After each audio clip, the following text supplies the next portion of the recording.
Filipi yang berkemenangan. Bagaimana kabarnya? Tentu luar biasa, karena Tuhan kita, Tuhan Yesus kita, Tuhan yang luar biasa.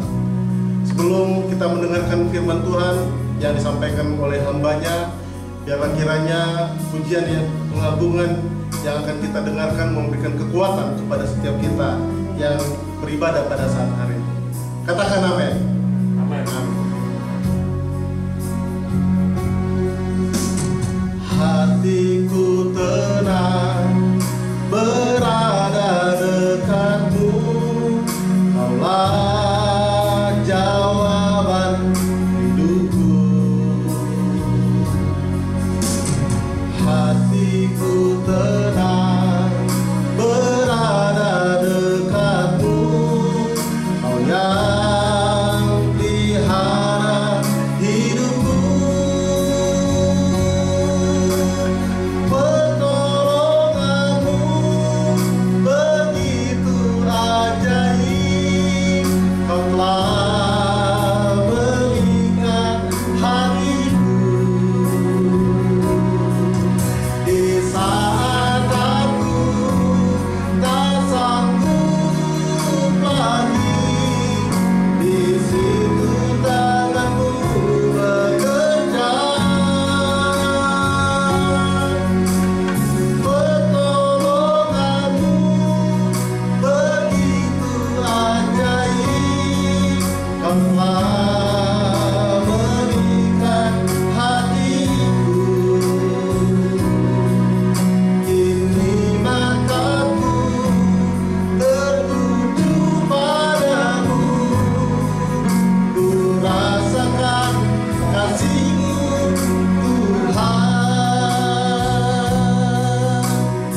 Bapak Ibu yang terkasih, bagaimana kabarnya? Luar biasa, karena kita punya Tuhan yang dahsyat dan luar biasa. Bapak Ibu yang terkasih, kita akan dengarkan kebenaran firman Tuhan. Kalau boleh slide-nya ditampilkan dalam Mazmur Amsal pasal yang ke-31. Amsal pasal yang ke-31.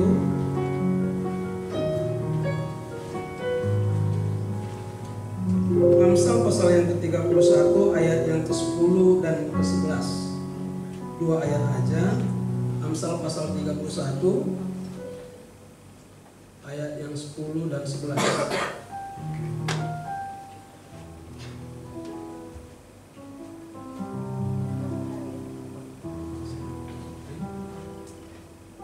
Ya, saya akan bacakan buat kita. Istri yang cakap, siapakah akan mendapatkannya? Ia lebih berharga daripada permata. Yang ke-11. Hati suaminya percaya kepadanya, suaminya tidak kekurangan keuntungan. Bapak Ibu yang terkasih, saya suka pada kata percaya. Artinya kalau ada suami yang percaya kepada istrinya, firman ini mengajarkan kenapa istri itu bisa dipercaya. Kalau kita baca keterusan firman ini sampai ayat yang ke-31, yang pertama istrinya jujur, yang kedua rajin, yang ketiga pintar mengelola keuangan. Yang menjadi pertanyaan, kalau ada suami percaya kepada istri, berarti ada suami yang gak percaya kepada istri.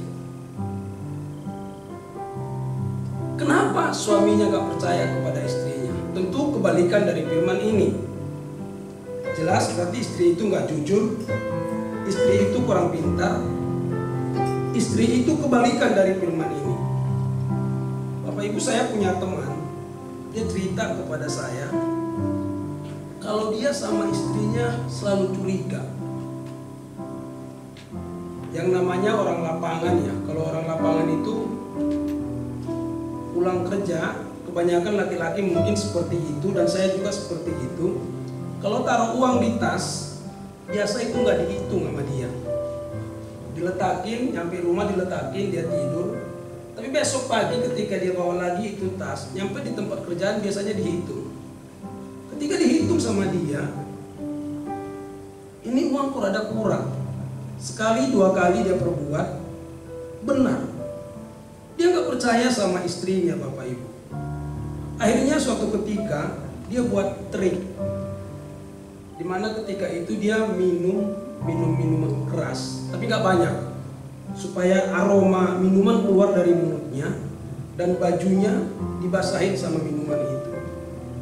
Dia pulang naik taksi, nyampe di rumah, dia ketok pintu, dia pura-pura rebah kayak udah mabuk berat gitu, Bapak Ibu. Dia langsung rebah di lantai. Istrinya datang, bukannya ditolongin suaminya, yang digerayangin malah tasnya. Uangnya dia ambil. Mulai saat itu dia sudah tahu betul kalau istri ini nggak bisa dipercaya. Ini teman saya, kejadian benar. Yang mau saya katakan, Bapak Ibu, kalau suami aja nggak percaya kepada istri, bagaimana dia bisa percaya kepada Tuhan? Harusnya antara suami dan istri itu harus saling percaya. Apalagi saat ini ya. Saat ini kita masih ada suasana Paskah. Harusnya kita sebagai orang Kristen percaya bahwa Yesus itu yang sudah mati di kayu salib dikuburkan bangkit, dan kepercayaan itu harusnya penuh.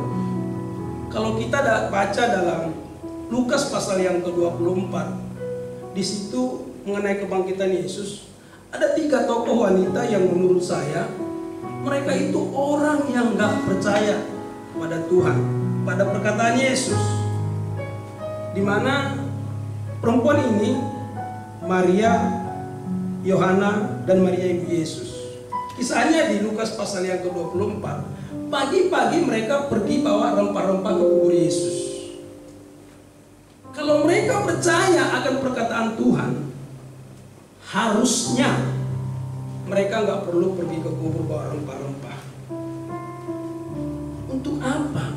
Yesus sudah ngomong berkali-kali bahwa anak manusia akan disesah, disalibkan, mati, dan bangkit pada hari yang ketiga.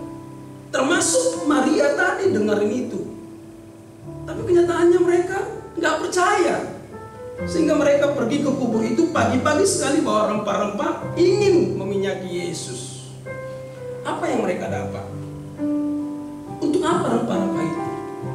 Yesusnya sudah tidak ada. Sia-sia, Bapak Ibu. Ada kalanya hidup ini kalau kita kurang percaya kepada Yesus, maka hidup kita akan sia-sia.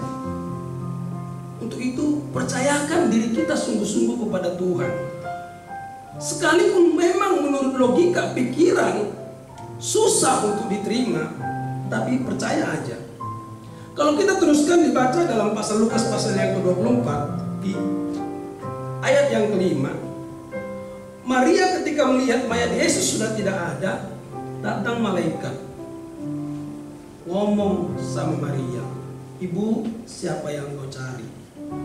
Mendengar itu, bukannya mereka senang, malah takut. Ketakutan menjadi bagian orang yang kurang percaya kepada Tuhan. Kita pernah takut, ya, manusiawi. Tapi fobia atau memang diliputi rasa ketakutan yang berlebihan itu tidak baik. Maria takut ketika mendengar suara malaikat itu. Untung malaikat itu berkata, "Ibu, bukankah Yesus sudah ngomong ketika dia masih hidup bahwa dia akan bangkit?" Setelah itu Maria sadar, baru dia percaya. Ketika Maria percaya bahwa Yesus itu sudah bangkit, dia kabarkan kepada murid-murid yang lain. Kalau saat ini mungkin melalui WA group, ya. Petrus buka, ini murid juga kurang percaya akan kata Yesus. Ketika dia dengar bahwa Yesus sudah bangkit, dia malah lari pergi ke kubur itu. Petrus padahal dalam masa hidupnya Yesus adalah murid yang paling dekat dengan Tuhan. Beberapa kali Yesus mengatakan anak manusia akan disesah, disalibkan, dikuburkan dan bangkit. Tapi Petrus tidak percaya. Bahkan dia lari ke kubur itu. Melihat kubur itu telah kosong. Bapak Ibu, mungkin kita seperti Petrus sering dalam hidup ini merasa ada kekosongan, merasa ada hal yang hilang ketika iman percaya kita kurang kepada Tuhan. Puji Tuhannya, Maria itu bisa berubah. Ketika dia sudah percaya bahwa Yesus itu sudah bangkit, dia kabarkan kepada Petrus. Bapak Ibu yang terkasih, dimanapun yang mendengarkan acara ini, baik itu di rumah, baik itu di mana, mari kita berubah seperti Maria. Kalau tadi dalam Amsal pasal yang ke-31 ayat yang ke-10 dan 11, ayat yang 11 berkata, suaminya percaya kepada istrinya. Artinya kalau ada suami yang percaya kepada istri, berarti ada suami yang tidak percaya kepada istri. Untuk itu Bapak Ibu, mari berubah antara suami dengan istri, saling mempercayai. Sebagaimana Maria berubah dalam hidupnya, demikian kiranya rumah tangga juga mau berubah, makin dekat kepada Tuhan. Suami dan istri boleh terbuka, ada transparan, jangan ada saling menutupi.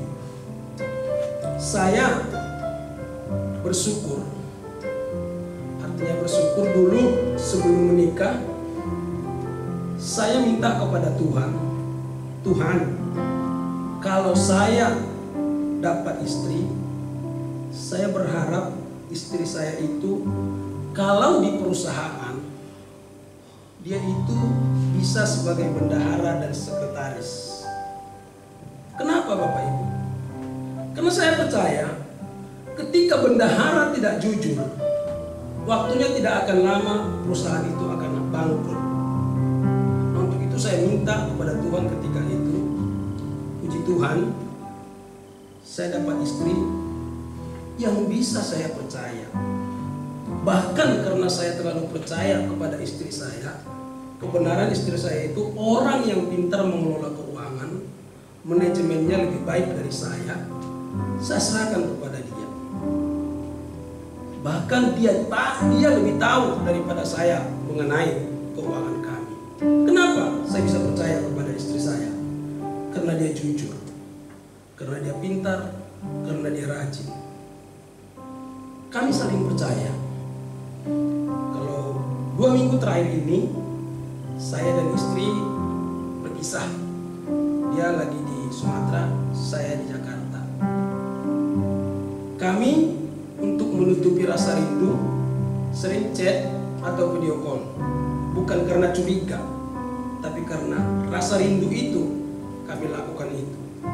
Nah Bapak Ibu, mari dalam hubungan suami istri kita harus kuat. Kita harus berubah kalau ada kesalahan. Karena saya percaya ketika suami istri itu ada keterbukaan, ketika suami istri itu ada transparansi, mereka kokoh, maka keluarganya juga akan hebat. Anak-anaknya akan melihat bahwa orang tuanya bisa menjadi teladan dalam hidup. Bapak Ibu, ada 2 hal yang mau saya katakan pada saat ini. Yang pertama, jadilah orang yang jujur. Jadilah orang yang rajin. Yang kedua, percayakan hidup kita kepada Yesus dengan sungguh-sungguh. Bukan seperti Maria dan Yohana, Maria ibunya Yesus. Menurut saya, pergi ke kubur itu adalah hal yang sia-sia. Kenapa? Karena Tuhan sudah katakan bahwa dia akan bangkit. Mari Bapak Ibu yang menonton acara ini, kalau ada pada saat ini, mungkin iman kita lemah, mungkin keadaan kita membelenggu, percayalah Bapak Ibu, bangkitnya Yesus menunjukkan bahwa dia mampu mengatasi segala apapun dalam hidup ini. Percayalah Bapak Ibu, kalau dosa kita, kalau kematian yang tidak bisa dilawan oleh siapapun, dia sudah kalahkan, dia sudah kuburkan, dia bangkit dengan tubuh kemuliaannya. Percayalah Bapak Ibu, jangan pernah takut. Saat ini situasinya memang gak enak. Kita tahu itu, situasi saat ini sangat mengerikan. Siapa yang gak takut dalam situasi seperti ini? Tapi jangan mau dikuasai oleh rasa takut itu.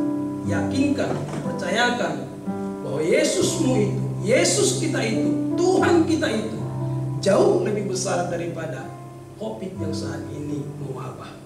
Dia jauh lebih hebat, dia jauh lebih perkasa, karena dia Tuhan yang sudah bangkit dari kubur itu. Karena dia Tuhan yang sudah bangkit dari kematian itu, bisa mengalahkan segalanya. Untuk itu Bapak Ibu, mari lebih percaya lagi kepada Tuhan. Mari lebih sungguh-sungguh lagi datang kepada Tuhan. Mari lebih dekat lagi kepada Tuhan.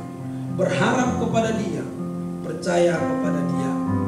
Alami kuasa kebangkitannya, maka engkau tidak perlu lagi melakukan hal yang sia-sia. Maka engkau tidak perlu lagi takut, karena Tuhan yang hebat itu adalah Allah Immanuel yang senantiasa menyertai dan memberkati kita. Demikian firman Tuhan ini. Biarlah kiranya firman ini menjadi renungan buat kita. Kita jadikan menjadi pelita dalam kehidupan kita. Kita jadikan Yesus menjadi pegangan dalam hidup kita. Mari kita berdoa. Bapa yang baik, ada 2 hal yang kami dengar dari kebenaran firman-Mu pada saat ini. Yang pertama, sebagai suami istri kami harus saling mempercayai, supaya ketika kami mempercayai, ketika kami saling percaya, maka berkat-Mu, kasih-Mu mengalir. Yang kedua Tuhan, Engkau telah bangkit dari kematian itu, Engkau bangkit dengan tubuh kemuliaan-Mu. Biarlah kiranya ketika Engkau bangkit, iman kami juga bangkit, kepercayaan kami juga bangkit. Kami melakukan hal yang benar, kami hidup dengan benar, karena kami percaya Yesusku, Allahku, Tuhanku adalah Allah yang hebat, yang selalu menyertai kami. Di dalam nama Tuhan Yesus